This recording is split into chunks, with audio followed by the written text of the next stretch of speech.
Olá, ouvintes do nosso podcast, tudo bem com vocês? Me chamo Alana Holanda e hoje irei mediar nosso sexto episódio do Ashcast. Mas antes de tudo, quero apresentar a equipe. Coordenando esse projeto temos eu e o Iago Barbosa. E para fazer tudo acontecer, contamos com o Carlos Henrique, o Gabriel Moraes, o Juan Fernandes, a Nicole Loreto e a Alessandra Menezes. Puxa a vinheta, produção.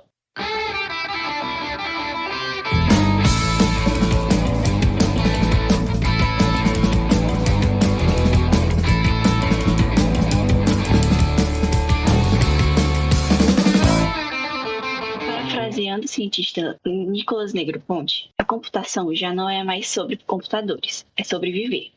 E foi assim que, no início do século XIX, a história humana adquiriu uma nova nuance. O teatro de Aquar e a máquina de Babbage marcaram o início da ciência que hoje nos possibilita avançar cada vez mais, a programação.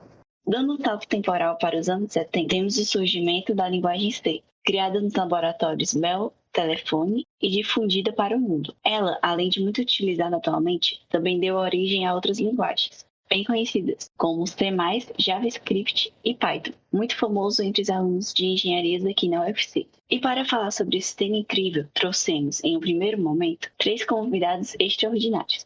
Andréa da Silva, que é doutora em Engenharia Química pela UFC e atualmente é pesquisadora com bolsa de pós-doutorado pela UFC. Carlos Henrique, estudante de Engenharia Química pela UFC e membro do UFC. E Madison Magalhães, que também é doutor em Engenharia Química pela UFC e atualmente é pesquisador com bolsa de pós-doutorado pela UFC em parceria com a Petrobras. Bom, gente, depois das devidas apresentações, é com vocês.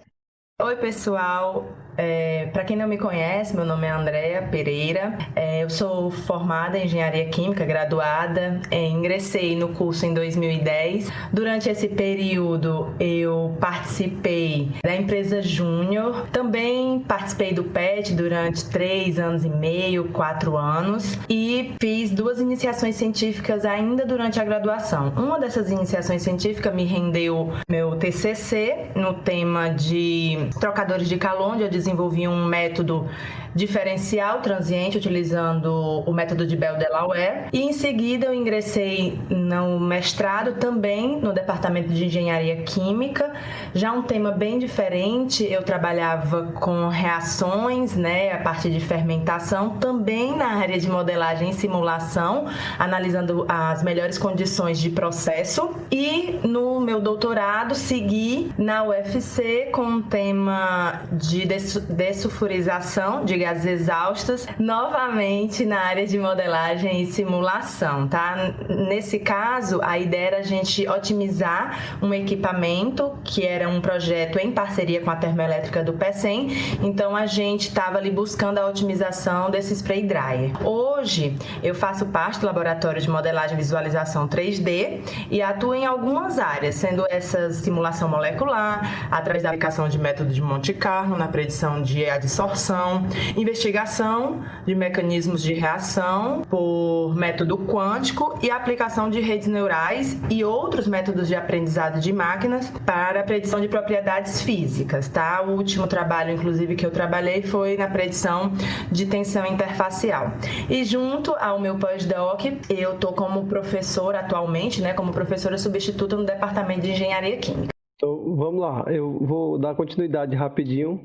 Olá, pessoal, meu nome é Madison Magalhães. Minha história é um pouco parecida com a da Andréa, porque a gente fez graduação, mestrado, doutorado, tudo junto. A gente entrou na faculdade junto. Eu trabalhei com a parte de precipitação de asfalteno, inicialmente. Eu só fiz iniciação científica. Comecei minha pesquisa com precipitação de asfalteno, mas era uma parte mais experimental, que foi depois disso que eu vi que eu tinha muito mais gosto e aptidão para modelagem, para programação, que foi quando eu ingressei numa pesquisa com o professor Samuel, com modelagem e simulação também de trocadores de calor, só porque era um tipo diferente da Andréa. Depois disso, quando eu terminei minha graduação, eu fiquei trabalhando na indústria e fazendo mestrado, também com a parte de modelagem e simulação, mas já foi mais com a parte de processo de secagem, trabalhando com a parte de modelagem e simulação do processo de secagem de alimentos. Depois disso, quando eu ingressei no doutorado, eu participei desse mesmo projeto da Andrea, mas não era minha pesquisa de doutorado, eu era contratado, então eu auxiliava,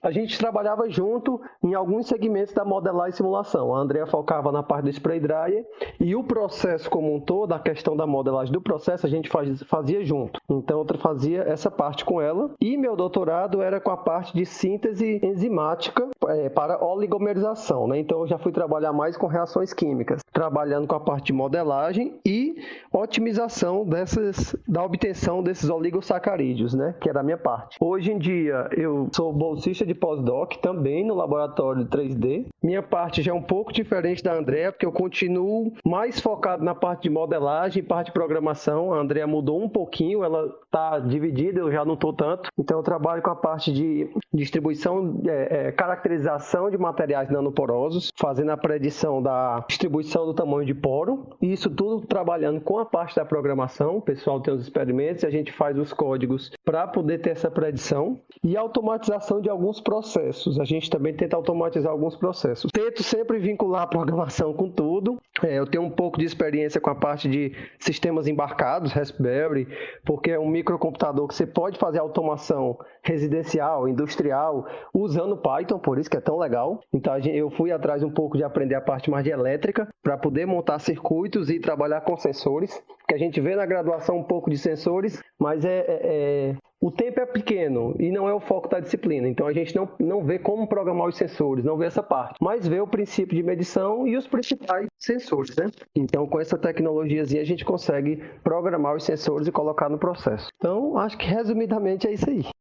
O meu nome é Carlos Henrique, eu estou no 5º semestre aqui da Engenharia Química e eu estou aqui mais para falar um pouco da minha visão como estudante da programação, né? Porque eu gosto muito de programação e atualmente eu tenho meio que 2 projetos voltados para programação, que um é dentro do AISH, que se chama AISH Code. O intuito dele, a gente automatiza várias coisas, por exemplo, automatização de certificados, esse tipo de coisa. A gente usa o Python para gerar uma planilha que já gera vários certificados automáticos. A gente envia e-mail automático baseado se a pessoa participou do projeto ou não. A gente consegue fazer vários tipos de automação e análise de dados, porque como a gente tem esses dados, a gente coleta tudo isso, gera gráficos e vê como é que a gente está crescendo, o que a gente pode crescer, e a gente faz tudo isso usando Python. A gente usa o PySimpleGui, que é uma biblioteca para fazer a interface gráficazinha para o programa que a gente usa, e principalmente Pandas, que o Pandas serve para a gente fazer essa análise toda de dados, esse tipo de coisa. E o outro projeto é o Chronos Engineering, esse é um projeto à parte que eu tenho com mais 3 amigos, que a gente usa o Python também, sendo que a gente usa o PySide 2, que é uma forma também de fazer interface gráfica, junto com o Pandas também, para fazer um programa que a gente quer botar várias funções nesse programa. E por enquanto a gente já colocou uma calculadora de Taupia. Aqueles cálculos que a gente tinha que calcular o CP, aquelas coisas que eram chatas que só que a gente fazia lá em PPQ, a gente teve a ideia de fazer um programa para automatizar aquilo tudo. E é isso. Após as apresentações, vamos começar com as perguntas. Como foi o despertar de interesse pela programação para vocês? Foi durante a graduação? Sempre teve identificação pessoal? Conta pra gente como foi. Pessoal, o meu foi o seguinte, eu achava legal a programação e tal, aí quando a gente vai pra faculdade, VC, eu gostava e não gostava, porque eu acho assim, pelo menos na nossa época, minha experiência, né? O que a gente aprendia em programação não era muito aplicável. Não sei como é que tá hoje, mas uma frase que eu nunca esqueci na minha vida e não serve pra nada na minha vida também, é que o ponteiro aponta para o primeiro endereço de memória. Eu sempre decorei isso que eu vim ser. Não serve para nada pra gente. Aí eu dizia, poxa, é uma coisa tão importante, tão legal, mas não serve para nada do jeito que é dado. Aí eu fiquei com aquilo na cabeça. Isso é legal, mas ficar procurando poltrona. Tinha isso na época, procurar quantas poltronas vazias no ônibus, qual data é hoje, essas coisas pra mim, pelo menos, não tinha aplicação nenhuma. E eu quero aprender, mas de forma mais útil. E aí ficou com isso na cabeça, quando foi no 3º ano, o professor Samuel, eu tive o primeiro contato com ele, porque eu só conhecia ele de vista, não tinha contato próximo com ele. Me interessei pela disciplina dele, e aí eu procurei ele para poder trabalhar com a parte de programação no Python, com com ele. Procurei para fazer com ele. Até mesmo porque ele fez assim, ó. Galera, tem os trabalhinhos da disciplina e é o seguinte, é Python, porque o Google usa, a NASA usa, se vira. Ou seja, ele botou goela abaixo na gente. A turma toda, a primeira turma que trabalhou com Python na UFC foi a nossa, na Engenharia Química. Porque foi quando ele achou legal e botou goela abaixo. Mas foi muito bom, porque eu encontrei o que eu procurava. Uma linguagem fácil, comparada a C, para engenheiro, com um professor que direcionava bastante. Então, para mim, foi o momento que eu encontrei. Eu disse, poxa, é isso aqui que eu gosto. Porque quando eu fui trabalhar na iniciação científica, experimental, eu não tinha paciência ficar lá mexendo no beck, sujando, limpando, quebrando, me cortando com os bastões de vidro. Aí eu disse, não quero isso para minha vida. Aí quando eu encontrei programação, gostei. E até hoje eu vou descobrindo novas coisas. A programação é muito boa porque ela abre sua mente. Hoje em dia, quando eu dou aula para meus alunos, eu digo assim, muita coisa a gente faz no automático e não percebe. Quando a gente tem que mandar o computador fazer, a gente tem que ter um domínio muito grande do que a gente quer. A gente faz vários cálculos nas disciplinas e não para pensar, poxa, o que é que eu estou fazendo na prática? O que é isso? Por quê? E quando você vai programar, você tem obrigação de entender, porque senão você não vai conseguir falar para o computador, que é implementação, né? Que é você escrever o código. Então, você se torna mais crítico das coisas, você entende melhor as coisas. Eu acho que a programação, ela traz isso para todo mundo que programa. Ela abre muita mente. Então, a cada dia eu ia me apaixonando mais e aí eu sou um pouco preguiçoso com algumas coisas. Eu não vou ficar fazendo isso 30 vezes. Eu vou fazer um código, ele trabalha para mim e eu fico de boa. Uma vez, eu achei até engraçado, uma vez eu queria sair, né? Aí tinha que rodar um código do mestrado e eu tinha que ficar olhando. Aí a preguiça bateu, eu tinha que sair. Aí eu disse, rapaz, foi o seguinte, eu vou descobrir como o computador vai me contar que terminou. Aí fui procurar na internet e descobri como mandar e-mail. Aí o que eu fazia? Eu tinha essa saída e aí eu fiz um códigozinho pequeno que quando terminasse o meu código do mestrado, ele anexava o plot, o gráfico, e botava no e-mail e mandava para mim. Ou seja, eu já tinha liberdade, eu podia ir para onde eu quisesse, meu computador estava trabalhando para mim, ficava me mandando e-mail e eu só acompanhava. Então isso é incrível, porque você tem uma liberdade muito maior. Fora o conhecimento, você cria uma liberdade maior em vários aspectos. E é isso que eu acho super bacana da programação. O meu primeiro contato com a programação foi quando eu cursava licenciatura em matemática. Acho que poucos sabem disso, que eu cursei na UES. Então, durante esse primeiro ano, lá eu tive uma disciplina de programação. Eles usavam outra linguagem de programação que talvez poucos conheçam, que é a Octave, que é mais voltada mesmo para o pessoal da matemática. E logo eu me apaixonei, né? Eu gostava muito da lógica de programação. Eu gostava de pensar como a máquina pensava, os loops, encontrar os erros de código. Foi uma disciplina que é muito gratificante para mim, eu gostava muito. E quando eu ingressei em engenharia química, logo no primeiro ano a gente tem a disciplina de programação. Era em C, mas a lógica era igual, tudo era muito parecido. E aí eu tive essa facilidade, que eu acho que quando a gente tem uma facilidade com o conteúdo, existe uma vontade maior de você estudar aquele conteúdo. E foi isso que acabou acontecendo comigo. Como eu tinha facilidade e era como se fosse uma revisão para mim, eu tinha mais vontade de aprender e acabei me destacando um pouco na turma, na parte de programação. Entrei no PET, o professor Samuel, por ser tutor do PET, e ele trabalha muito com programação, ele voltava os petianos para aprender a linguagem que ele utilizava na época, que era Delphi. Então eu também migrei e aprendi a utilizar Delphi, onde eu apliquei na disciplina análise numérica, né, e métodos matemáticos. E logo depois ele migrou para outra linguagem de programação, que foi o Python. E eu, como petiana, fui seguindo o caminho, né, e também por ser aluna dele em 3 disciplinas, fui um pouco que forçada a aprender Python, mas não me arrependo. É uma linguagem que hoje eu comparando com as outras, né, que eu aprendi ao longo do tempo, é uma linguagem muito mais simples, me rendeu aí o meu mestrado e meu doutorado. Para quem foi meu aluno e quem é meu aluno sabe que todas as oportunidades que eu tenho nas minhas disciplinas, eu acabo voltando, né, para aplicação de métodos numéricos, utilização de alguma ferramenta computacional, e quando eu posso eu utilizo Python. Então foi assim o meu primeiro primeiro contato, uso até hoje, adoro programar, para mim realmente uma diversão. É quando você trabalha se divertindo. Meu mestrado e meu doutorado foi para mim um grande prazer, porque eu passava noites e noites na frente do computador programando. E foi isso.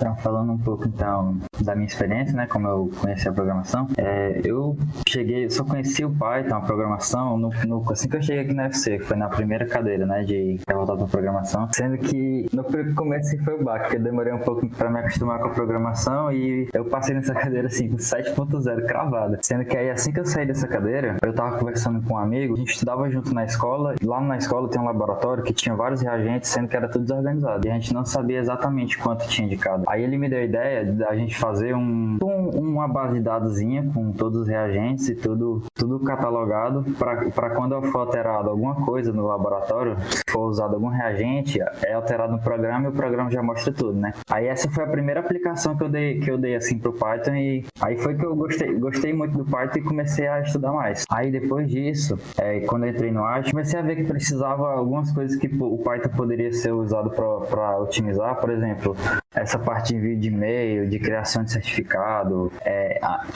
juntar e analisar os dados que a gente tem lá no Arch, que ninguém estava fazendo isso antes, eu fui e vi uma oportunidade de novo de aplicar o Python. Aí essa foi a segunda vez que eu tive assim, um contato muito grande com a programação. E a terceira vez, eu e mais 3 amigos, no início desse ano, no início não, acho que mais ou menos tem uns 4, 5 meses, a gente teve a ideia que a gente fez PPQ, a gente calculou a entropia, usando a capacidade calorífica e tudo, aí tinha que ir lá buscar os dados no Paris e tal, aí dá aquele monte de integralzinha chata. Aí a gente teve a ideia de fazer um programa daquilo. Aí a gente se juntou, fez um programazinho em Python mesmo, e funcionou bem. E depois a gente partiu para fazer a interface gráfica. Aí atualmente a gente está com interface gráfica que funciona e tudo, tá? A gente está querendo adicionar várias funções, a gente já está com acho que uns 600 compostos lá na base de dados, tá bem interessante. E tipo assim, tudo que eu vivi com programação até agora, no quinto semestre, foi essas 3 coisas. Usa que biblioteca para interface? Eu uso PySimpleGui, que é uma biblioteca bem simples, que ela é meio que baseada no TK-Inter, sendo que ela é uma simplificação do TK-Inter. Eu uso ela no Hashcode. E no projeto com meus amigos, no Cronos Engineering, a gente usa o PySide 2, que é a mesma coisa do PyQt5. Que aí a gente usa o Qt Designer, faz a interface lá e cria o código em Python. É porque a gente usava o TK-Inter, só porque dá muito a parte da interface é muito mais trabalhosa do que o código, muitas vezes. Pois é por isso que a gente usa o Qt Designer, que ele meio que é tipo um editor de interface, é tipo um Illustrator assim, que você vai arrastando, coloca tudo, aí depois gera um código em Python e a gente só integra. O Qt Design é aquele verdinho, né? Isso. Ah, tá. André, já vem quando a gente bota o Python. Né? Já vem, é porque a gente nunca usou, mas já vem. Aí tem que montar lá, integrar depois faz uma importação para o outro, para comunicar o código com a interface, é isso? A gente cria um arquivo .ui, que é tipo o formato lá da interface. Aí Sim. Depois é só usar o PySide 2, que ele converte esse .ui em .py. Ah, ok. Aí, com isso, a gente consegue fazer a integração com as funções. Perfeito, gente. Agora a próxima pergunta. Qual a importância da programação para os engenheiros atualmente? É necessário que o engenheiro saiba programar? Sim, o mercado hoje ele está cada vez mais competitivo, né? Está muito competitivo e programação era um grande diferencial. Quando a gente saiu da faculdade, eu acho que era um grande diferencial, em 2014 para 2015. Hoje eu já acho que continua um diferencial, mas não tão grande, porque muita gente já sabe. Então, tá ficando uma coisa mais comum, entendeu? Então, é bom você saber. Eu acho que ajuda bastante você saber programação, até mesmo porque muitos engenheiros, como engenheiros químicos, não trabalham em indústria, eles vão para outros negócios, e nesses outros negócios é muito carente. É um ramo muito carente de pessoas com o seguinte perfil. Por exemplo, se você pegar um pessoal da TI, eles sabem muito mais programação do que a gente, nem se compara. Mas, geralmente, eles não têm a mesma visão sistemática do engenheiro. Já os engenheiros têm uma visão sistemática, mas não sabem programação. Então precisa se conectar os dois ambientes na realidade atual dos negócios, ou de indústria, ou de qualquer empresa. Então se o engenheiro ele consegue ter minimamente os dois bem alinhados, não é ser o rei da programação, mas saber resolver os seus problemas com programação, automatizando algumas coisas. E você ter uma criticidade do mundo, dos problemas, eu acho que essa união é um grande diferencial. Porque quem eu conheço que tem essa sinergia desses dois pontos, se dá muito bem. Os que eu conheço se dão muito bem com isso. Pelo menos é o meu ponto de vista, né? Depois do que eu fui observando na indústria, em outras empresas. Então, eu acho que isso contribui bastante, você ter um pouco dos dois, pelo menos. Eu concordo totalmente com o Madison. É necessário, realmente não é necessário. Nós temos, né, Madison, vários amigos que formaram com a gente, que estão no mercado de trabalho e que não sabem programar, que trabalham no operacional, naquele dia a dia, no chão de fábrica, e ali a coisa é muito dinâmica, né? Então, a pessoa precisa entender do processo, não necessariamente programar, mas os nossos colegas que têm esse diferencial, eles também têm uma posição diferenciada, e isso que é interessante, tá? Essas pessoas, né, esses engenheiros que acabam tendo essa habilidade, vou chamar assim, porque nem todos realmente gostam, mas quem tem essa habilidade acabam se diferenciando, progredindo mais rapidamente, e eu posso falar isso com conhecimento de causa, que acabam progredindo mais rapidamente dentro do setor onde você está. E apesar de ser cada vez mais comum a gente encontrar colegas, né, que saibam programar, pelo menos as minhas turmas hoje eu incentivo bastante que aprendam a programar, e não necessariamente em Python, tá? Qualquer linguagem, se você souber mexer em uma linguagem, pode ser Excel, pode ser Python, pode ser Delphi, qualquer linguagem, mas quando você domina uma linguagem, você consegue resolver os seus problemas mais rapidamente, automatizar. Eu não estou dizendo aqui que engenheiro químico vai chegar lá na empresa e vai calcular uma integral, tá? Isso realmente é muito raro. É só quem trabalha na área de pesquisa e desenvolvimento, que acaba utilizando esses fundamentos, né, mais básicos da nossa engenharia. No dia a dia não é assim que é aplicada a programação, é mais na parte de automatização, de análise de dados. Engenheiro de dados hoje está muito em alta, né? Então eu acabo incentivando muitos alunos a migrar para essa área, porque é um diferencial. Hoje, olhando, não estou inserida no mercado de trabalho, mas olhando os colegas que estão inseridos no mercado de trabalho, eu vejo que é ainda um diferencial, está ficando cada vez mais comum, e eu já vi, inclusive, vagas de emprego dizendo lá, em um dos critérios, programação, saber programar. Então, hoje está se tornando, como antigamente era o inglês, né? Saber inglês era um diferencial, e hoje não é mais. Programação era um grande diferencial. Hoje, em algumas empresas, está sendo como pré-requisito. Não todas, como eu disse, a engenharia é uma área muito ampla e você pode atuar em diferentes áreas, mas para casos específicos, empresas específicas, já está sendo um pré-requisito. Então, se eu fosse vocês que estão aí na graduação, focaria em alguma linguagem de programação. Como eu disse, pode ser Excel, mas que você domine essa linguagem. Uma coisa que é isso aí mesmo que eu queria perguntar é que, tipo, meu foco é no Python, né? Eu tô aprendendo muito Python. Aí, por exemplo, eu tava pensando se eu tinha que aprender, por exemplo, eu tenho que aprender C também, porque C também é muito utilizado. Eu tinha essa dúvida se eu tinha que também focar em outra linguagem. Sabendo uma é suficiente, que é a que você vai usar. Claro que hoje Python, por ser a mais utilizada, é algo mais universal, né? Então você consegue conversar com o pessoal de TI, e eu tenho colegas que são formados e trabalham nessa área, tá? E aí, eu vou até contar um caso. Um colega foi mexer no meu computador e aí ele falou assim: André, você mexe em Python? Aí eu, sim. Ele sabe que eu sou engenheira. Aí eu, sim, eu trabalho com isso. E ele, nossa, eu faço todos os meus sistemas em Python. Então, como o Madison disse, para você conseguir conversar com o pessoal da TI, porque toda empresa, né, tem o setor. Para você conseguir conversar, é interessante você estar utilizando a linguagem que eles usam. E hoje a linguagem que eles usam é Python. Mas não, se você souber Excel bem, você vai conseguir resolver seus problemas. Você vai conseguir automatizar o que for para automatizar. Pelo menos essa é a minha visão, tendo um conhecimento mais próximo a mim, que trabalha na indústria. Essa é a minha visão. Não sei se o Madison pensa diferente. Não, eu penso parecido. É porque a gente viveu realidades muito semelhantes, assim, boa parte das nossas realidades são semelhantes, só que eu fui um pouco para a indústria, a Andrea foi estagiar na indústria, mas não gostou.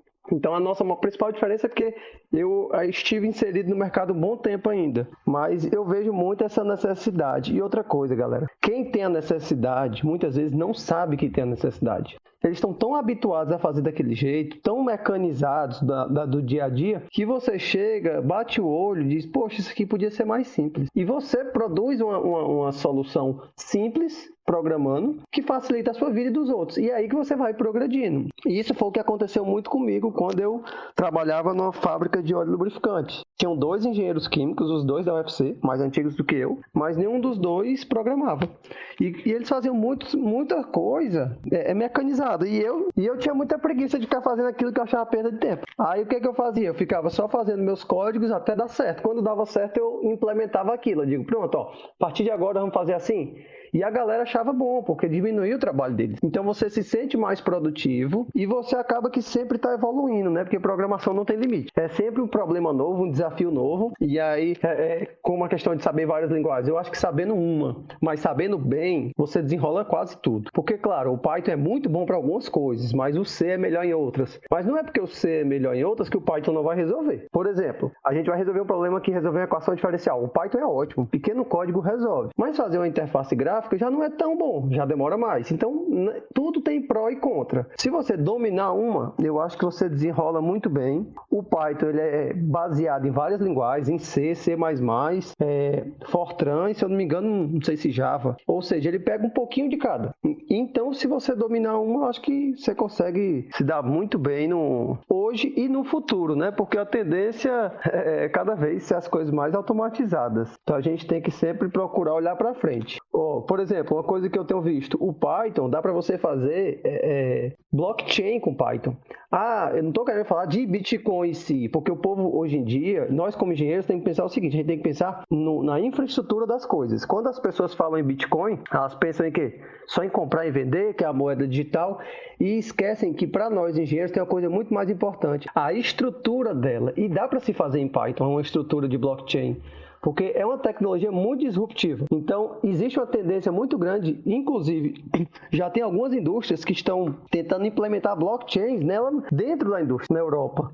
Então, o que acontece? Se você sabe uma boa linguagem como Python, você consegue resolver suas questões de processo e você consegue incrementar essa tecnologia de blockchain e uma série de outras coisas que vão aparecendo com o tempo. Então eu acho que a gente tem que olhar para frente. Se a gente ficar, mas na época era assim. Não, a gente tem que ver as tendências se a gente realmente quer estar no mercado, né? E isso é uma realidade, infelizmente. Vai lá, André.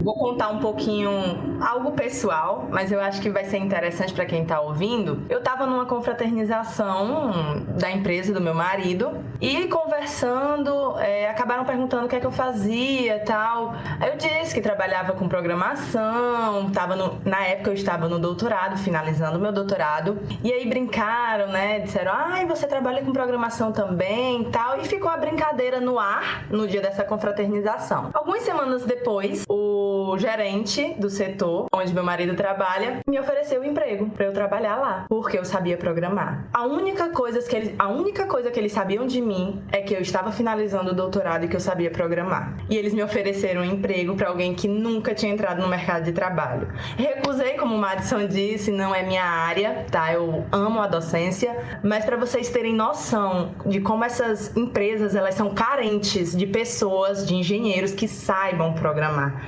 E nesse caso, eu realmente fiquei muito impressionada.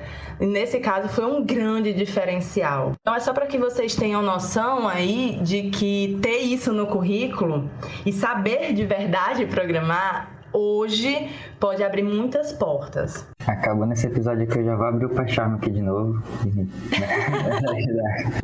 Mas é verdade, viu? Essa história é verídica e eu fiquei impressionada.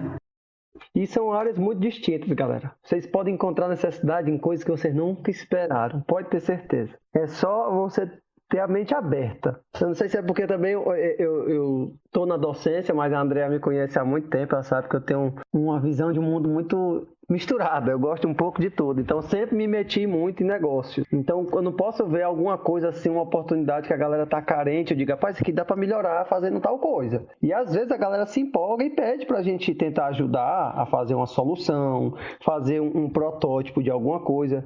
Por exemplo, saí essa fábrica que eu trabalhava, eu era engenheiro de lá, o meu patrão, que era o dono, porque não era uma fábrica muito grande, meu chefe direto era o dono. Ele me chamou para trabalhar lá uma vez por semana, ele ia me pagar 80% do que ele me pagava antes, porque eu sabia programar. Porque ele queria fazer uma bomba de posto automatizada. Então ele queria fazer uma coisa diferente do que o mercado tinha. Então com essa tecnologia do Raspberry, que eu conseguia botar os sensores, ou seja, eu fazia toda a parte de hardware e a parte de software com Python, ele quis me contratar para trabalhar uma vez por semana para fazer um equipamento para ele. Então às vezes as oportunidades existem, a gente só tem que estar esperto, a gente tem que ter a mente aberta. Isso é um problema que a gente tem geralmente, a gente faz faculdade e a gente fica bitolado em prova, em saber aquilo, e às vezes as oportunidades estão no ar e a gente muito bitolado e não percebe. Então isso é uma coisa que eu sempre tento dizer para as pessoas, estejam com a mente aberta, olhem para as coisas com outra visão, porque senão a gente perde muita oportunidade interessante. Exatamente. Cada empresa, cada setor que você trabalha vai ter uma exigência diferente. E o Python ou qualquer linguagem de programação vem aí para facilitar a nossa vida, para deixar o trabalho menos repetitivo, mais rápido, porque hoje a gente sabe que tempo é dinheiro. Então, é isso. Cada área vai ter uma forma. Você saber utilizar a linguagem, que é interessante, que é importante, que você dominando a linguagem, você vai saber aplicar para qualquer outra coisa. E se não souber, você sabe procurar. Porque hoje em dia eu vejo que os alunos, hoje sendo professora, os alunos têm dificuldade de procurar informação. Mas para as pessoas que já têm uma certa familiaridade com a linguagem, é mais fácil procurar e entender a informação. Então é a dica que eu deixo aí. Foquem em alguma linguagem. Como eu disse, pode ser Excel, pode ser Python, pode ser Delphi, pode ser Fortran, pode ser qualquer uma, mas foquem em uma linguagem de programação. Perfeito. Agora, passando para a próxima pergunta. Como o público comum encontra a programação, mesmo que não tão visível no dia a dia? E como ela pode ajudar as pessoas no cotidiano? Rapaz, a programação tá em tudo, né? Eu acho que todo mundo aí usa YouTube, Facebook, Instagram, celular, aplicativo de Uber. Todo mundo usa esses aplicativos, né? Talvez vocês não saibam, mas todos têm ali uma linguagem de programação. Tem a programação por trás e na maioria é Python, tá? Como eu disse, é uma das linguagens hoje mais utilizadas. E a gente usa todo dia, toda hora praticamente. Na verdade, a ferramenta que nós estamos utilizando aqui para fazer a gravação, ela foi programada, né? Fizeram a interface, teve uma programação por trás. Então, tudo que hoje a gente utiliza como tecnologia tem programação. É até difícil a gente explicar, porque tá tão no nosso dia a dia, tão comum no nosso dia a dia, que a gente fica procurando coisas complexas. Não, o celular, o PC que a gente usa, tudo tem programação envolvida. Pessoal, eu sugiro até um vídeo. Tem um vídeo de 2 minutos. Tem um, não sei se é programa, não sei o que é exatamente, que é Hour of Code, Hora do Código. E tem um vídeo de 2 minutos que é muito interessante, que ele mostra na época que era o Barack Obama presidente, que pessoas comuns aprendem a programar durante o vídeo. Mostra a Shakira, mostra jogadores de futebol, mostra jogadores de basquete, o Barack Obama, atores, ou seja, pessoas que teoricamente nunca viram nada de programação e mostra que a pessoa conseguiu fazer uma linha de programação, 10 linhas, 20 linhas, e mostra um vídeo bem pequeno. E tem uma frase que o Barack Obama disse nesse vídeo, que é muito interessante. Ele disse: não use o celular, programe-o. Ou seja, a gente tem que deixar um pouco menos de ser usuário das coisas para a gente poder desenvolver coisas. Engenheiro, no fundo, é a pessoa que desenvolve novas soluções, sejam elas softwares, produtos, serviços, processos. O engenheiro é aquele profissional que está ali para resolver problemas. No fundo é isso. Então, problemas não faltam. A gente só tem que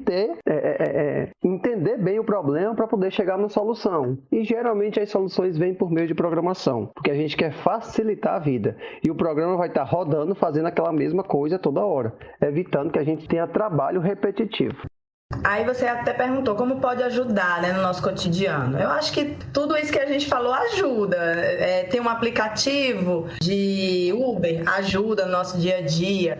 Acho que vocês também já se depararam com isso, de buscarem alguma coisa no Google, como por exemplo, vou dar o exemplo do Madison agora, que ele agora tá com bicicleta, então ele deve ter procurado lá no Google bicicleta, para ver modelos de bicicleta. E aí quando a gente entra no YouTube ou no Facebook, aparece lá lojas querendo vender para você bicicleta. Então, tudo aquilo ali, gente, tem programação envolvida, tá? Inclusive até inteligência artificial. Mas acaba facilitando a nossa vida, porque a gente busca por algo e algo chega até a gente. A informação está chegando, porque a gente buscou, porque a gente procurou, a gente fez reconhecimento. Pronto, os celulares hoje, né, que tem reconhecimento de imagem, tem programação ali e para muitos ajuda, né? Quem não quer que mexa no celular. Então são muitos exemplos, muitos exemplos. Hoje é até difícil dizer o que é que não tem programação envolvida, porque tudo que tem tecnologia tem programação. É difícil a gente pensar no mundo sem tecnologia hoje, porque a internet é programação. E a gente não vive sem internet. Se quebrar o celular da pessoa, a pessoa morre, né? A pessoa acabou o mundo, está sem celular. E a legislação. Então, eu acho que isso aí mostra o quanto ela é importante.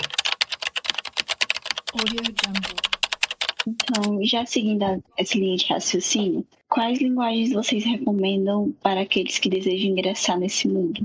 Python, Java, C. Acho que são hoje as mais utilizadas, né? Java, Python e C. Eu uso Python, tá? Nunca tive a necessidade de usar Java, mas eu sei que é uma linguagem muito utilizada ainda. Optei por Python, como a gente já mencionou, né?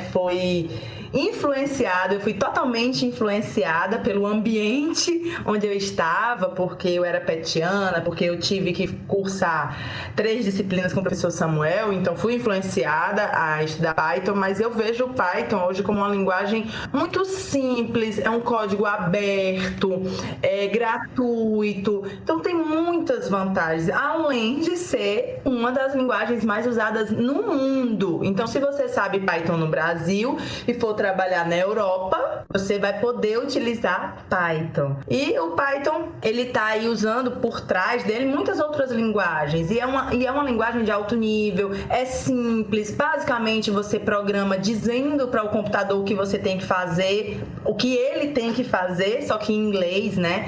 É diferente de quem programa em C, é bem diferente. Então, eu diria que o top 3 é essa aí, Java, Python e C. Não sei se a opinião dos colegas aí são diferentes, mas eu optaria nessas 3. E Excel.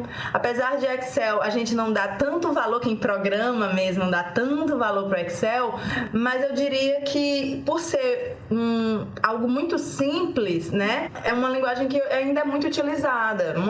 Todo mundo tem acesso, né, ao Excel. Então, é muito utilizada também. A Andrea falou isso aí, tem um ponto crucial, pessoal. Existe uma diferença entre você fazer um programa para resolver sua vida e o programa para resolver a vida de um terceiro. E aí é onde entra a sacada do Excel. Quando você vai resolver um problema que fica só na sua máquina, você usa a linguagem que você quer. Se você for fazer para um terceiro mexer, ou você faz com que ele entenda. Então, para ele entender, você tem que fazer uma interface. Como a gente falou, é muito chato e muito trabalhoso fazer interface. Então, nesse ponto, talvez o Excel já seja uma grande vantagem, porque quase todo mundo tem alguma afeição com o Excel, já mexeu. E o Excel é muito mais intuitivo, porque ele é um software para o usuário. Então, se você faz um programa em VBA, que é a linguagem do Excel, por trás da estrutura do Excel, a pessoa não vai precisar se preocupar com nada, porque é uma interface bem amigável. Então, se vocês forem trabalhar com programação para fazer uma solução para alguém, sempre pensem nisso. O usuário é uma pessoa leiga. Então, por mais que seu código seja simples ou complexo, a interface deve ser simples, para qualquer pessoa conseguir entender. Então, eu digo isso por experiência própria. Quando eu fui fazer um software para resolver um problema de nota fiscal, que a gente vai dizer, o que é que o engenheiro tem a ver com nota fiscal? O cara tinha um problema com a prestação de conta aí com a ANP, eu tinha que ler as notas fiscais, fazer um banco de dados, fazer um código lá que eu nunca tinha feito. Para mim, eu tive trabalho para fazer o código? Tive. Mas eu tive muito mais trabalho de como deixar amigável uma interface para ele. Porque eu entendia de tudo, porque eu estava fazendo o código inteiro do zero, então eu entendia o que eu estava fazendo. Mas para ele, não. Ele queria um software simples. Olha, eu vou apertar esse botão, aquele botão e vai sair pronto. Então isso é uma coisa que é bom sempre ter na mente. Por mais que o código seja complexo, a interface tem que ser o mais simples possível. Nesse projeto da Termoelétrica, eu e a Andrea fizemos até uma interface de um softwarezinho para eles, para o pessoal da fábrica, da Energia P100, que eles sabem do processo, sabem o que são as variáveis e mesmo assim a gente teve muita dor de cabeça de deixar o mais simples possível, né, Andrea? Para não ter nenhuma confusão. Foi até interessante porque nós fizemos toda a interface em Python e na reunião eles disseram assim, será que poderia usar o Excel? E aí a gente teve que fazer a comunicação com o Excel, porque eles achavam mais familiar, né, para eles que já estão acostumados a usar o Excel. Então a gente tinha criado a interface, estava tudo funcionando e eles vieram com essa ideia. Pode usar o Excel? E a gente, pode. Aí a gente comunicou com o Excel. Mas pode continuar aí, Madison. Então, isso é um exemplo, né? Que a gente precisa entender a necessidade do terceiro, né? Porque às vezes a solução é ótima pra gente, mas pra outra pessoa não é tanto. Então depende muito do que a gente está fazendo e pra quem a gente está fazendo. Se você está fazendo um código pra você, é o que lhe interessa. Se você for fazer um código numa empresa, numa indústria, pensem também, peguem o feedback de quem vai usar. Isso é muito importante, o feedback. Eu vou dar um outro exemplo. Eu estava fazendo um código para um setor de pesca. E a galera precisava de algumas informações e sugeriram dar um tablet, fazer um programa num tablet para dar para o pescador que vai estar no meio do mar para estar mexendo. Aí eu olhei para a pessoa e disse, como é que você vai dar um tablet para uma pessoa que não tem cuidado nenhum, vai estar pegando em peixe, vai estar pegando em água do mar e pegando no tablet? Isso não é. Por mais que seu tablet seja bom, não sei o que, não faz sentido. A pessoa tem que pensar em como você vai botar para o usuário. Aí nós chegamos à conclusão, rapaz, bota uma caixinha de plástico e 3 botões. Ela aperta os 3 botões coloridos, porque o botão é a prova d'água, e o seu código vai ter que se virar lá dentro. Ele capta só essas 3 informações e seu código tem que resolver o problema. Agora, você dá um tablet para a pessoa que vai estar dentro do mar, sem nenhum tipo de cuidado, o tablet vai cair no mar ou vai queimar só com a mão molhada do rapaz. Então, isso é muito importante. E o Carlos, o que é que ele acha? Carlos, tem que saber a tua opinião. Tu tá na graduação e tem que ver o outro lado da moeda. É que nós já estamos velhos. O que é que você acha lá, vivendo a graduação? Nós somos milênio. Tu é... Como é? Z? Assim, eu até agora eu só tive contato com o Python, um pouco de R, foi na cadeira de estatística, e um pouco de Perl também, que é a linguagem que... Você pode usar no Jupyter. Isso, a gente faz parte no Jupyter também, dos códigos que a gente faz. Aí um pouco de Perl, né, que é a linguagem lá do Materials Studio, para automatizar algumas coisas lá, nas simulações. E, assim, o Python, ele me ajuda bastante, porque tudo que eu vejo assim, eu saio aplicando o Python. Qualquer oportunidadezinha, eu já coloco o Python. E assim, então, tipo, se fosse para indicar uma linguagem, eu indicaria com certeza o Python, porque é uma experiência, assim, muito boa. A gente acaba sendo meio direcionado no curso a Python, né? Então, os alunos ficam com a visão da programação voltada para o Python mesmo. Há alguns anos, a gente estivesse falando de Delphi, porque era na época que era usado. Hoje, como é Python, a gente fica focado em Python. Pois é, tipo, e o Python integra com tudo, né? Esse Qt Design ele é feito para C++, se eu não me engano, sendo que ele também integra com Python, é por isso que a gente usa o Python com ele. Tanto que a gente vai pesquisar as coisas para tirar dúvida, tudo em C++. É bem versátil. Vocês conseguem dar um exemplo de uma situação em que tiveram que usar alguma linguagem de programação para resolver algum problema na vida pessoal de vocês? Madison já deu mil exemplos, hein, Madison? O meu foi minha saída, eu tinha um encontro. Então, tive que resolver minha vida pessoal. É até difícil separar o que é vida hoje e vida pessoal da profissional, porque tá tudo tão misturado. Então, toda a minha vida acadêmica e hoje profissional Eu ainda aplico bastante Python, como eu disse. Quem foi meu aluno, quem está sendo meu aluno sabe disso. Que toda oportunidade que eu tenho, eu insiro ali alguma coisa para resolver, utilizando alguma linguagem de programação, né? Hoje em dia, com a pandemia, nós, professores, tivemos que nos reinventar, né? Principalmente nas avaliações. Então, eu criei avaliações que dependem do número de matrícula. Cada prova tem uma resposta diferente. Então, o que eu fiz para facilitar a minha vida, a correção, foi criar um código e ele resolve a prova como função do número de matrícula. E aí ele sai com as respostas. Eu acho que um exemplo assim, pessoal, que eu lembro, que eu fiz um script bem simples que eu jogo COD. Aí para abrir o COD tem que apertar vários botões, tá? Uma sequência que você tem que ficar apertando, aí demora uns 2 minutos para abrir, aí você volta e aperta, porque meu computador é meio lento. Aí eu fiz um scriptzinho em Python que ele interage com teclado e mouse, aí ele apertava e abria tudo de uma vez sozinho. Fazendo tipo um bot, né? É tipo um bot pra abrir o jogo pra mim. O que é a modelagem e simulação de processo? E qual a importância da programação nessas áreas? Assim, o que é uma modelagem, né? Eu vou tentar dizer o mais simples possível. Imagine o seguinte, você tem um fenômeno físico, vamos imaginar uma coisa bem simples aqui. A gente tem uma panela com fogo aceso e está tendo um fenômeno físico. O que está acontecendo? O gás está queimando e aí vai transferir calor para a panela, vai transferir para a água, e depois a água vai começar a aumentar a temperatura até chegar numa determinada temperatura, que é o ponto de ebulição. Depois disso, ela vai começar a vaporizar, ela vai estar ebulindo, né? O que acontece é o seguinte, isso é um fenômeno físico. A gente sabe o que está acontecendo. A modelagem é eu pegar esse fenômeno e transcrevê-lo matematicamente. Isso é a modelagem matemática. É eu pegar uma coisa física e equacioná-la para eu conseguir predizer o comportamento dela. Tenho que fazer com que a matemática explique exatamente o que está acontecendo ou de forma bem semelhante, uma forma que eu possa confiar.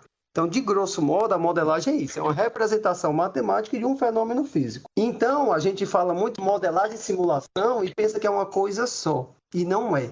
São 3 coisas. A primeira é a modelagem, que é isso. A segunda vem a implementação. O que é a implementação? É eu pegar essa equação ou conjunto de equações e transcrevê-la para uma linguagem específica de programação. Isso é a implementação. Vamos supor que eu tenho lá que Q é MC delta T. Eu já sei que está aquecendo a água, transcrevi matematicamente, fiz um modelo, que essa equação Q é igual a MC delta T representa aquele fenômeno. Então, isso é o modelo matemático. A implementação é eu pegar esse modelo matemático, essa equação, e jogá-la para uma linguagem específica. Isso é a implementação, fazer um código. E, por último, que é a simulação, que é eu gerar resultados com alguns parâmetros a partir dessa implementação. Então, quando a gente fala modelar e simulação, ela é um tema composto de 3 etapas. Então, a gente tem que saber exatamente o que é cada etapa e a função de cada etapa para que a gente consiga efetivamente fazer o que a gente espera. O que é que a gente espera? Um código que resolva o problema. Mas, para isso, são 3 etapas e a gente tem que saber 2 coisas. Primeira, tem que saber o assunto. Dominar bem o fenômeno físico e a matemática daquilo. E segundo, saber programar, que aí entra a parte de implementação e simulação. Quando a gente fala em modelagem, a pessoa pensa que tem que saber só programar. Não, está muito enganado. Tem que saber muito bem do fenômeno físico para entender, para poder fazer o equacionamento e entender de programação para poder implementar e simular. Então, são 2 conhecimentos para resolver um problema.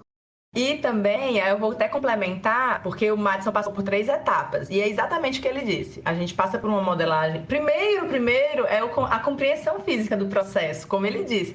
Para a gente poder transcrever aquele fenômeno físico para uma linguagem matemática, você precisa entender. Então, a primeira etapa é a compreensão física daquele processo. Depois vem a modelagem matemática, a implementação e a simulação. E com a simulação, você pode passar por uma outra etapa, que é a otimização. Porque já que você tem um sistema, um modelo já implementado que consegue predizer o comportamento físico do seu sistema, claro que com algumas simplificações, mas consegue predizer aquele comportamento, você pode partir para uma otimização. E a otimização é algo muito interessante, que é você trabalhar sempre naquela condição ótima. E trabalhar na condição ótima significa o quê? Economia. E é isso que que toda empresa busca, né? A engenharia, ela trabalha buscando essas condições ótimas e possibilita a gente encontre essas condições ótimas sem a necessidade de experimento, né? Desse trabalho que é mais demorado. O custo muitas vezes é elevado, porque você tem que ter uma planta piloto, então o custo acaba sendo um pouco mais elevado. O tempo, né? Questão de tempo também, que acaba sendo mais demorado. Quando você tem um algoritmo, né? Um script daquele sistema, você consegue instantaneamente obter os resultados. Se mudou essa temperatura, se mudou essa concentração na reação, se eu vou mudar agora o componente, o substrato, o reagente, a gente consegue rapidamente adaptar e predizer o que a gente vai ter como resposta. Que se fosse para a gente fazer experimentalmente, demoraria muito mais.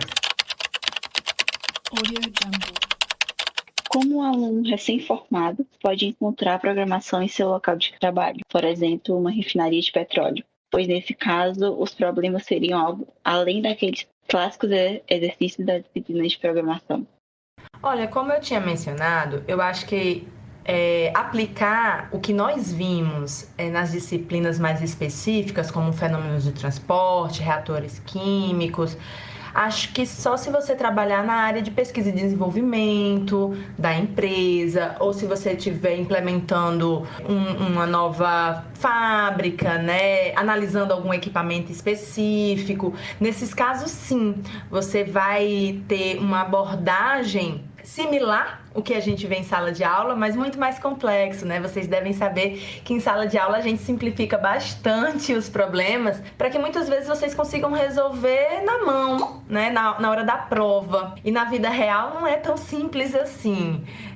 Nós tivemos, eu e o Madison, essa experiência de ter esse projeto em parceria com a Termoelétrica, e lá a gente estava trabalhando amplamente, olhando todo o processo, né, fazendo balanço de massa e energia em toda a unidade FGD, como também eu estava particularmente analisando um equipamento de spray dryer, né, que é um equipamento de remoção de SOX, só que ele trabalha conjuntamente com transporte FT1, né, que seria momento, calor e massa. Então é um equipamento realmente super complexo. E eu tive essa oportunidade de trabalhar com esse equipamento. Mas trabalhei porque eu estava desenvolvendo o meu doutorado, né? Então, na indústria, para você poder aplicar esses conhecimentos mais específicos, eu acho que é mais voltado mesmo para quem fica na área de pesquisa e desenvolvimento. Mas não impede de você aplicar a programação em outra área, tá? Em setor de qualidade, em melhoramento de processo, em automatização de alguma etapa, em análise de dados, em várias outras áreas que você pode sim aplicar a programação. Só não vai ser o que nós vimos, né, na sala de aula, não é resolver balanço de massa, balanço de energia, resolver algum problema de reação, mas a gente estaria sim aplicando programação para automatização, principalmente para automatização de processos. Agora puxando um pouco a sardinha para o ASH. Carlos, você pode explicar sobre o ASH Code um pouquinho mais? Se falando um pouco mais detalhadamente, né, lá no ASH Code, assim, eu acho que é uma oportunidade muito boa para quem, assim, que nem eu gosto de programação, aplicar, porque no caso a gente é um projeto dentro do ASH e a gente tem uma equipe. Não sou só eu que faz isso. A gente tem uma equipe e a gente divide as demandas entre essa equipe. Então, por exemplo, a gente faz envio de e-mails automáticos. Por exemplo, os e-mails são uma ferramenta que está dando muito certo, tem dado muito resultado para preencher mais os eventos. Por exemplo, a gente fazendo essa divulgação por e-mail, os eventos têm tido cada vez mais pessoas e a gente está tendo uma base de dados cada vez mais interessante, que a gente coleta e-mail e as informações dessas pessoas. E não só por isso, não só para esse tipo de automatização, a gente também usa, como eu falei, certificado, né? Aí como é que funciona isso? A gente tem a base de dados, aí a gente fez de uma forma que você aperta um botão, já gera uma planilha. Por exemplo, tem 50 inscritos no Save e participaram 40 pessoas. A gente aperta um botãozinho lá, ele gera uma planilha com o nome e CPF dessas 40 pessoas e a gente só joga isso no Illustrator e gera 40 certificados de uma forma muito rápida, muito mais rápida do que a gente faria, por exemplo, se a gente fosse trocar nome por nome, trocar CPF, que nem a gente fazia antes. Que é um negócio que eu, inclusive, eu odiava ter que fazer, ficar trocando CPF e nome de várias pessoas no certificado. E fora isso também, a gente também tem eu já tinha falado um pouco também, a gente tem análise de dados, né? Que a gente consegue ver quantas pessoas teve por projeto, a gente consegue ver quantas pessoas participaram em mais de um projeto do AIS, a gente vê quais são os projetos que está tendo mais pessoas participando, quais são os temas que a galera tá chamando mais a atenção da galera para participar dos projetos. Aí com isso a gente consegue meio que tomar decisões e saber como é que a gente vai. Por exemplo, a gente viu aqui que muitas pessoas gostam, sei lá, do tema de perícia forense. Quando tem um tema de perícia forense, a gente sabe que vai lotar. Mas a gente sabe isso agora não só olhando, né, vendo assim o número de pessoas, mas a gente sabe a porcentagem de pessoas que aumenta. Por exemplo, num coloque de perícia e num coloque de outro assunto, essa coisa. Aí a gente consegue, evoluir cada vez mais o capítulo e ter resultados cada vez melhores. Basicamente, vocês estão trabalhando com análise de dados. Isso mesmo. Que é algo que vocês provavelmente vão usar muito na vida profissional de vocês. Pois é, assim, para quem pretende entrar no AIST e gosta de programação, é uma ótima oportunidade de aplicar esse tipo de conhecimento. Com certeza, eu incentivo aí todo mundo a praticar, porque é interessante o que vocês estão fazendo, é bem interessante, e como eu disse, mudando os dados, né, o que vocês estão fazendo é o que alguns colegas nossos que trabalham na indústria fazem, a análise de dados. E como foi esse processo de inclusão do projeto para os membros do capítulo? Isso a gente ainda está aprendendo como é que faz, porque como eu criei o projeto, então meio que eu já sei como é que funciona tudo. Sendo que aí tem que passar tudo isso para os membros, né? E tem que passar isso da forma correta, mas aí a gente está tentando fazer aos poucos e dividindo as funções, cada um fica com uma função, aí a gente tenta ter uma rotatividade também para todo mundo aprender a fazer tudo. Aí, isso é algo mais de organização interna mesmo, que a gente está aprendendo a fazer ainda, porque esse projeto é muito novo. É o primeiro trimestre que ele está funcionando ainda. Então, a gente ainda tá aprendendo assim, junto aos poucos. Mais uma perguntinha pra ti. Conta mais sobre o outro projeto, voltado para a programação também. Esse era aquele que eu já tinha comentado, né? Que era Cronus Engineering, que é um projeto que a gente tá querendo fazer um software mesmo. É o mais completo que a gente conseguir. E a gente quer, automatizar, principalmente busca de dados, esse tipo de coisa. Porque, por exemplo, quando você vai pegar, sei lá, a entalpia ou então a entropia da água lá no livro, você tem que ir lá buscar no livro, tem que saber as propriedades, tem que ficar interpolando, fazendo aquela contazinha na mão. Aí a gente teve a ideia de criar esse software que a gente vai tentar automatizar tudo que vier na nossa cabeça que a gente tiver de ideia. Por enquanto a gente está só na capacidade calorífica, né, para calcular a entalpia, mas aí a gente está automatizando tudo isso e a gente pretende, a gente tá caminhando assim aos poucos com o projeto ainda. É um projeto que tem poucos meses, mas a gente já está com um programa totalmente funcional que a gente fez em PySimple ainda, mas aí a gente já está com outro que está quase pronto, que a gente está usando aquele PySide 2 que eu tinha falado antes, que é uma interface bem mais moderna, bem mais bonita. A gente tenta fazer, inclusive, aquilo que os professores falaram, né? Que é tentar deixar o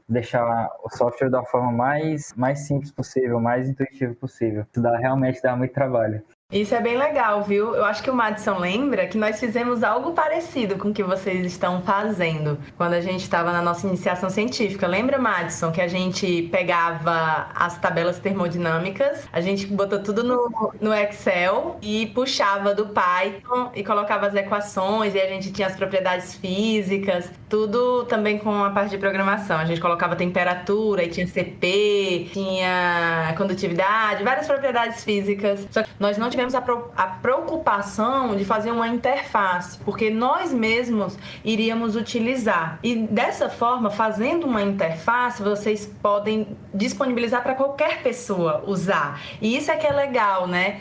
Vocês estão usando a programação para facilitar a vida de vocês, né? Que vocês usam muitas propriedades físicas e tem que olhar nas tabelas ou tem que olhar em gráfico. É meio chato, um pouco confuso, então acaba sendo interessante. A gente tá fazendo justamente isso mesmo. A gente pega as tabelas, os dados dos livros, bota para Excel e pega do Python. Foi o que nós fizemos, exatamente. Bem legal, viu, o que vocês estão fazendo. Pois é, aí a gente viu essa necessidade, né? E viu que era meio chato ficar pegando todos esses dados, interpolando na mão, esse tipo de coisa. E aí a gente quer fazer esse software, a gente quer deixar ele disponível para quem quiser usar. E a gente quer meio que ao longo da graduação ir adicionando funções nele de acordo com o que a gente está vendo, né? Vai aprendendo coisas novas e vai colocando tudo para dentro do software. E no final a gente quer ter um software bem completo, assim, com várias funções, que faça tipo, inúmeras coisas. Exatamente, isso é bem legal. Quando nós usamos essa ferramenta, né, eu e o Madison, era para a nossa iniciação científica, que era com trocadores de calor. Então a gente usava propriedades físicas que eram interessantes para o nosso caso. Não eram todas as propriedades, somente aquelas que a gente iria usar, mas para várias substâncias, né? Então, como eu disse, a gente criou uma planilha no Excel. Então, com esses dados, a gente ajustava a função, a gente criava função de CP, de condutividade, e aí a gente tinha essas funções para várias condições de temperatura e realmente facilita muito a nossa vida. Em vez de ir lá procurar no apêndice ou procurar um gráfico, você ter um softwarezinho que você entra com a temperatura e sai com as propriedades, isso aí já poupa muito trabalho. Bom, professora Andréia, qual a sua atual pesquisa?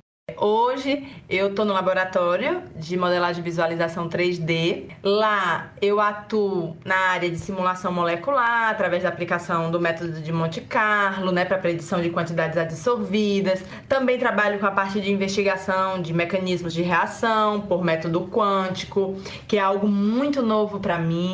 E aí, né, nas minhas linhas de pesquisa agora do pós-doc, são coisas muito novas, eu tô aprendendo muita coisa. Mas também tô tendo a oportunidade de aplicar coisas que eu já havia adquirido ao longo desses anos, como a aplicação de métodos de aprendizado de máquina para predição de propriedades físicas. Isso eu estou fazendo bastante. Inclusive vai sair um artigo agora com a predição da tensão interfacial, que é uma propriedade muito relevante, muito importante para quem trabalha com engenharia de reservatório. A gente está agora com essas novas linhas, né, de predição de propriedade física. Então a gente está começando, né, engatinhando ainda nesses estudos. A gente está bem feliz que já vai sair esse primeiro trabalho e a gente já está pensando, né, em novas abordagens. E nessa parte de aplicar a inteligência artificial, né, esses métodos de aprendizado de máquinas, aí sim eu entro bastante com a programação. Porque nas outras linhas de pesquisa eu estou utilizando alguns softwares, tá? Então eu uso alguns softwares para utilizar o método de Monte Carlo, uso o Gaussian para o mecanismo, né, para utilizar métodos quânticos. Então, eu estou utilizando bastante alguns softwares. E nessa área que é voltada para a predição de propriedades físicas, aí sim eu parto do zero. Então, eu faço toda a programação, toda a análise de dados. A gente está aí, né, numa linha mista de pegar dados simulados, né, a partir de simulações moleculares e aplicar redes neurais, árvore de decisão, outros métodos de aprendizado de máquina. E é basicamente isso que eu tenho atuado nessas três áreas. E a programação que você aplica é em Python? É em Python. Tudo que eu faço no laboratório... Gente, até plotar um gráfico, eu ploto em Python. É até uma coisa diferente, porque os meninos do laboratório, eles são muito acostumados a utilizar os softwares, né? E tem vários lá à nossa disposição, bem específicos para cada caso. Então, eles usam muito o Origin, né? Para plotar gráfico. E eu e o Madison, não. Nós vamos ali na contramão e tudo que a gente faz em Python. Então, até plotar gráfico, a gente plota em Python. Mas toda essa área de pesquisa, utilizando o aprendizado de máquinas, eu faço tudo utilizando as bibliotecas do Python, tá? Então, é uma pesquisa que é bem interessante, é novo, é algo novo que a gente está trabalhando, a gente está iniciando, né, essa linha de pesquisa no laboratório, justamente porque eu vinha já com esse conhecimento adquirido no meu mestrado, quando eu utilizei redes neurais, e aí a gente está tendo essa oportunidade de juntar essas duas áreas, tanto a parte de modelagem, de simulação molecular, né? Então a gente vai pegar dados simulados, com a parte de métodos de inteligência artificial.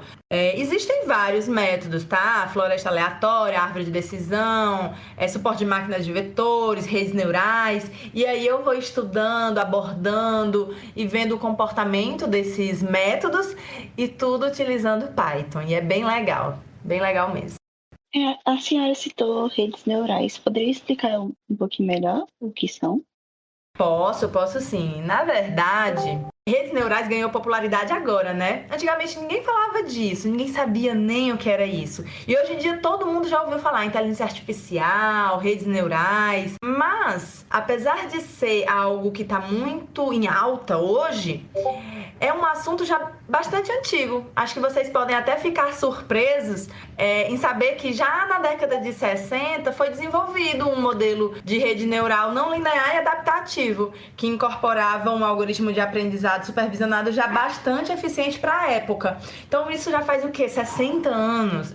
Já é realmente uma linha de pesquisa muito antiga. Mas a gente teve um grande problema no desenvolvimento, né, no estudo dessas redes neurais, desses métodos de aprendizado de máquinas, que era a capacidade computacional. Era muito limitada. Então a gente precisa de um poder de processamento muito alto para utilizar esses métodos. E na época não era possível. Então a gente teve ali uma estagnação do desenvolvimento desses métodos, do estudo desses métodos, e teve um boom, né? Voltou a falar bastante sobre esses métodos de aprendizado de máquinas desde a década de 80, que a gente vem falando e avançando bastante nesses métodos. Agora, falando especificamente de rede neural, ele é um método que permite incorporar no ambiente computacional algumas das funcionalidades dos sistemas biológicos no que se refere a seus aspectos de inteligência, vamos dizer assim.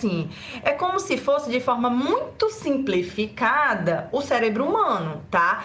Então a gente tem ali neurônios que estão interconectados. Em cada neurônio desse, a gente tem uma função matemática que a gente chama de função de transferência ou função de ativação daquele neurônio, que são vários tipos de função. Pode ser função linear, função hiperbólica, log-sigmoidal, vários tipos. E esses neurônios, eles estão interconectados e a gente tem camadas de neurônios interconectados, simulando, como eu disse, de forma muito, muito simplificada, o cérebro humano. E dessa forma, a gente consegue, a partir de dados de entrada, predizer o comportamento de saída. Algo que é muito importante de a gente entender é que é um modelo caixa preta, tá? O que seria modelo caixa preta? A gente não sabe o que acontece ali. A gente sabe o que entra e a gente sabe o que sai. Mas ter um sentido físico do que está acontecendo, esse tipo de modelo não nos fornece.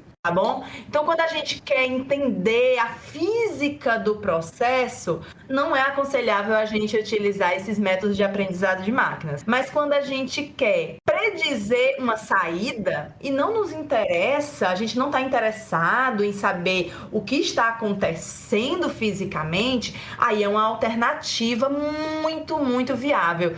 E vocês podem achar até esquisito, mas é muito mais simples você aplicar um método de aprendizado de máquina do que você abordar o processo de forma física. Alguns processos são extremamente complexos, tá?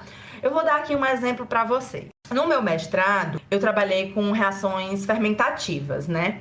Quem já fez aí reatores bioquímicos ou já leu sobre, deve saber que essas reações, elas são extremamente complexas. A gente trabalha com micro-organismos, muitas reações paralelas. Então, você conseguir encontrar ali a taxa de reação dessas reações bioquímicas é muito complexo. E eu acabei migrando, né, optando em utilizar um modelo híbrido. E aí sim, o modelo híbrido, ele tá ali utilizando modelos de cunho físico, pode ser balanço de massa, balanço de energia, balanço de momento ou equações termodinâmicas, com modelos baseados em dados, que eu utilizei redes neurais. Então a rede neural, ela era utilizada para predizer as taxas de reação, tanto de célula, quanto de substrato, quanto do produto. Isso vocês vão entender melhor quando estiverem estudando tiverem cursando a disciplina de reatores bioquímicos, mas vocês vão ver que não é uma tarefa muito fácil. E aí eu acabei migrando para o uso de redes neurais. E aí vocês devem estar, poxa, é mais fácil usar redes neurais do que utilizar o modelo físico? Sim, é mais fácil. Nesse meu estudo,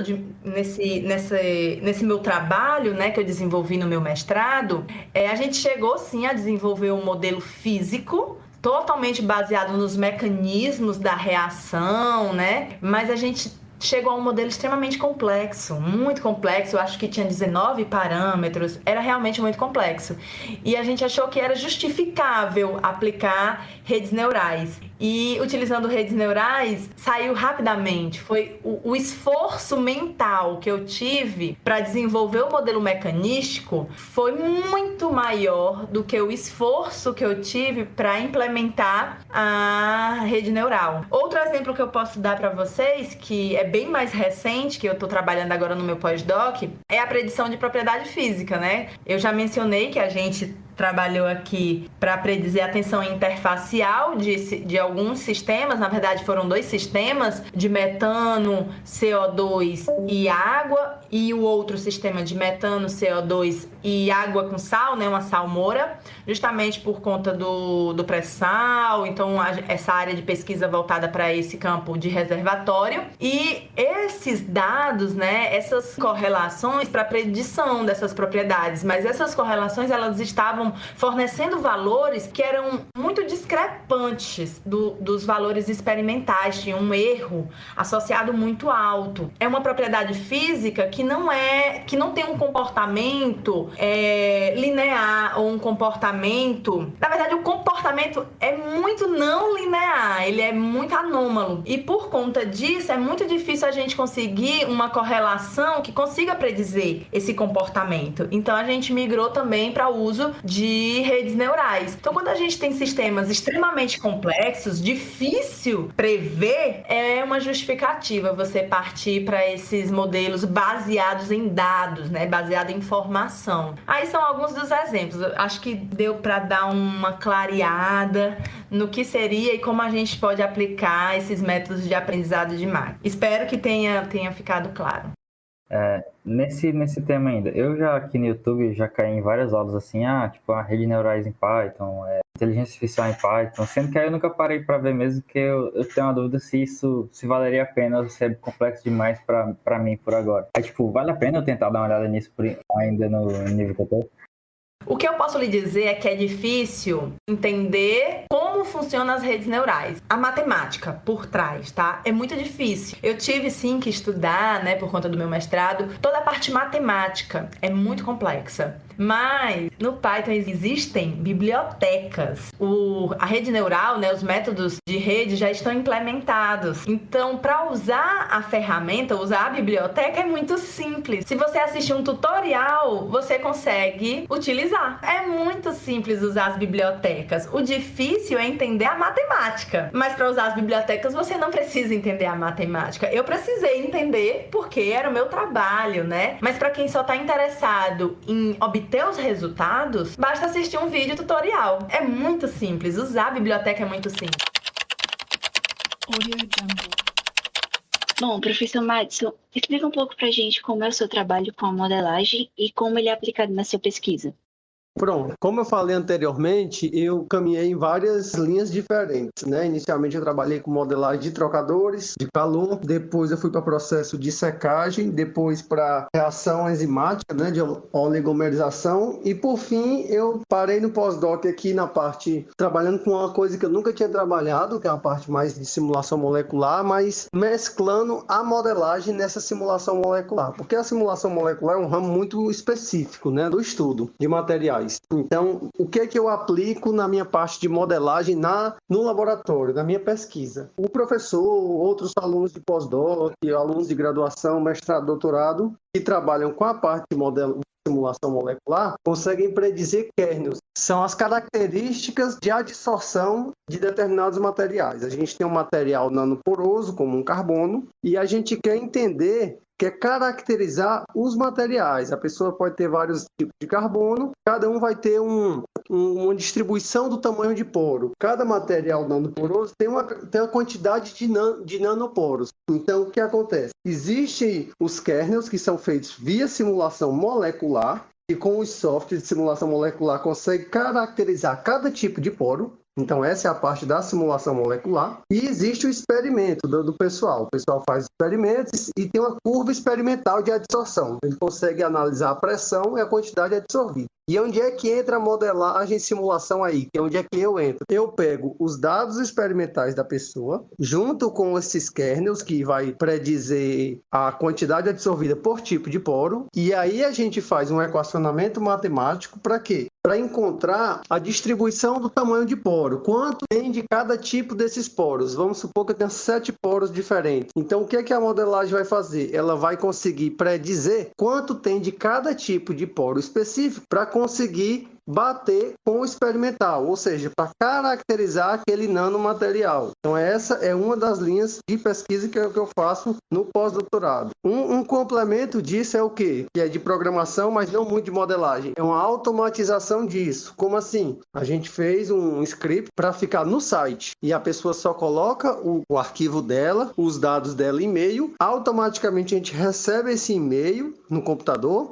o computador automaticamente lê o e-mail, encontra essa distribuição do tamanho de poro, gera os gráficos, gera os relatórios e envia por e-mail para essa pessoa anexada. Tudo isso de forma automática. Isso já funciona, isso já está rodando. Só porque é a parte de programação em si, né? Uma segunda linha que a gente trabalha é com a parte de ascensão capilar. Para quê? Para a gente caracterizar também os poros, mas de rochas. Como? Fazendo estudos de curvas de drenagem e embebição, que é o quê? Que você tem uma rocha cheia de óleo e você quer tirar esse óleo. Como? Você vai drenar esse óleo colocando água, injetando água. Então a gente está fazendo estudos de quê? Para analisar essas curvas capilares, que a gente chama, e para quê? Para caracterizar, semelhante aos nanoporos que nós falamos, a gente vai caracterizar a rocha. Porque tendo essas informações de pressão capilar de cada tipo de poro, a gente vai também ter a intenção de, sabendo qual é a curva de cada poro, encontrar a distribuição de poros daquela rocha, porque com essa distribuição de poros daquela rocha específica, ela vai ser representativa para um determinado poço de petróleo, de um reservatório.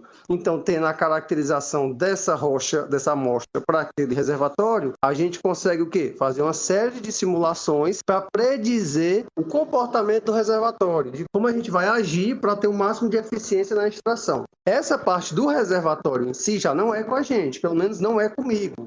A minha intenção é fornecer as informações da caracterização. Essa parte mais macro já é outro pessoal que vai fazer. Então, a minha parte é a parte de modelagem. Para quê? Para caracterizar a rocha de acordo com esses dados. Então, essas são as duas principais linhas que a gente tem pesquisado. A gente está entrando em mais uma parceria com o professor, com a gente em um outro segmento, que é a da difusão de fármacos em pele. Mas isso ainda é muito inicial, muito incipiente. Também eu entro na modelagem. A professora lá tem os experimentos dela de difusão de fármacos, de drogas em pele, em material celular, e a gente quer predizer o quê? A gente quer encontrar os parâmetros, difusividade, todos os parâmetros envolvidos para entender melhor o fenômeno e otimizar essa entrega de fármaco, que seriam aqueles fármacos tópicos, né, que a gente bota na pele e vai ter uma absorção. Então isso é uma terceira linha que a gente está começando, está bem inicial ainda. Na prática, a minha área do pós-doc estão nessas três vertentes.